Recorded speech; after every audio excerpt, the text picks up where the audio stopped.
thus far. There is no win in sight when it comes to Man U. They played Liverpool next. There is no win in sight. There's no pattern of play. There's no coordination. There's no energy. There's no push. There's no fight. It's all looking flat. And yet, a lot of you are gaslighting yourself to say, no, it's the players. No, Amorim will get it right eventually. I understand the Arteta story. All of you think every young manager will have a similar story to Arteta. You have lost your mind. The rot continues with Amorim at Manchester United after they just lost a few minutes ago against Newcastle at Old Trafford 2-0. If you saw the game, especially the first half, Newcastle were emphatically dominating. Okay, maybe emphatic is a stretch. They actually dominated Man U, and they could have scored at least 3 goals, but it was 2-0. Now, you could argue in the second half, Man U, because of pride in front of their home fans, a bit of adrenaline, huffed and puffed, and they couldn't actually do anything sensible. Now, Amorim was brought in after Ten Hag was sacked to come and salvage the season, to see what they can make of the season. But let's be objective. A lot of you might not like my title or him sacking him, but that's just the fact.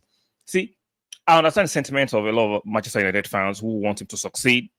I understand he's young, what he has done at Porto. I remember I did a video when his appointment was made, and I warned a lot of you. This is one a lot of Arsenal fans. I told you guys to try and transfer his success at Sporting and hope that'll be the right phrase, that is going to work in England is idiotic, for lack of a better term.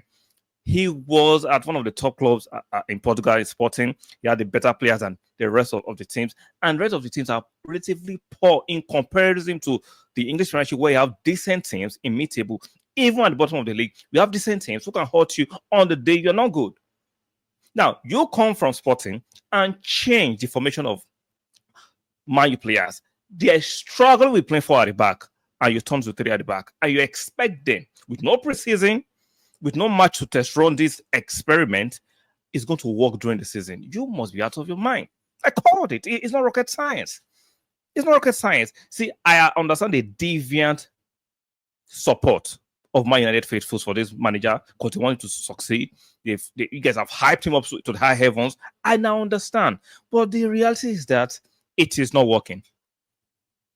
See, most of you are going to do what most fans do, right? Dig your heels and find all kinds of excuses. Now, I'm hearing a lot of Man United faithful and fans say, oh, it's the players. But same thing for Ten Hag. It was the players. I'm not saying Ten Hag is the greatest manager, but it was the same players. Some of you argue, but Ten Hag bought some of the players. Fine, I understand that. But even though Ten Hag bought some of the players, were they as poor as this under Ten Hag? Yeah, Ten Hag lost some matches, but were they playing as poor, as diabolical as this? Let's be fair. Let's be fair, right? As fans, we want to support our teams to thick and thin. But when does it become delusional? I'll get a lot of pushback on this video, a lot of insults. The fact is the fact. I don't really care unless you have something objective to combat this. And I've seen a lot of Man U faithful saying, no, let's protect Amorim. Then when he gets his players, no manager in the world will get totality of his players, right? You have sometimes work what you have, even though I expect you to get your players. But are you actually satisfied with what you're saying thus far? There is no win in sight when it comes to Man U. They played Liverpool next. There is no win in sight. There's no pattern of play. There's no coordination. There's no energy.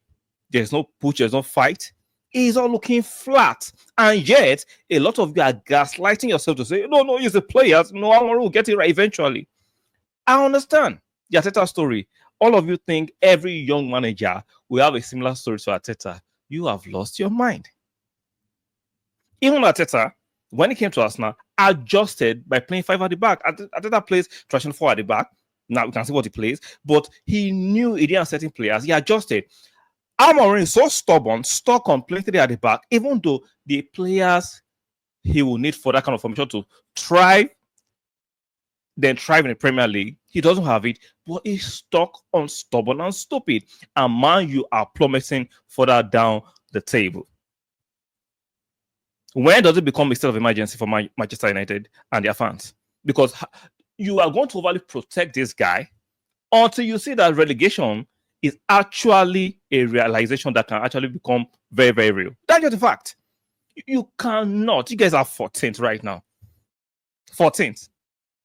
How many points gap between you and the relegation? 3. So, you see, you have to be real as Man United fans and look at it. Look at Dan Ashworth, right? Look at Dan Ashworth. The Ineos guy felt he wasn't the right person, and they took action, even though they spent a lot of money and hours trying to get from Newcastle. But they found that you guys are not compatible, and they parted ways. Same thing might happen and should happen, in my personal opinion, to Amorim. I don't think Man United and Amorim are compatible. I'm not saying Amorim is a bad manager, a bad coach. I don't think at this moment Manchester United and Amorim are compatible. Get rid before the damage is done. I am not trolling. I'm being real. Some of you think I'm just doing this to trigger my United fans. Guys, calm down. Use a bit of sense. Use a bit of common sense. This is not a preseason.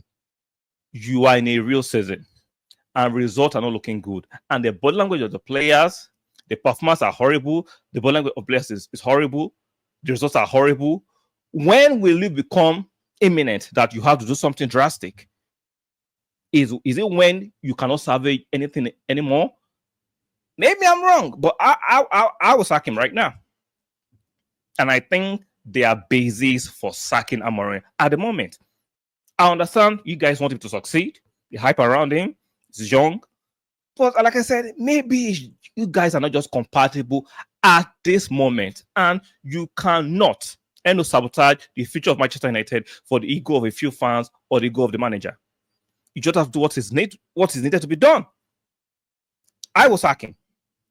I will get rid of him. Because if you don't, you see, it is not impossible for Manchester United, the mighty Manchester United, the conglomerate, to be relegated. It is not impossible. Look at the surrounding teams around Manchester United. They have decent players. I've been saying for a long time, Manchester United players are not of the quality that a lot of you are projecting. Manchester United overpay for some players, overpaying wages. Even Rashford was brought in today, but was stuck on the bench, was glued to the bench, wasn't played. So that's one decision Amorim is making, especially the fact that it doesn't make any sense to me, right? These guys are struggling playing back 4, and you come and introduce a back 3.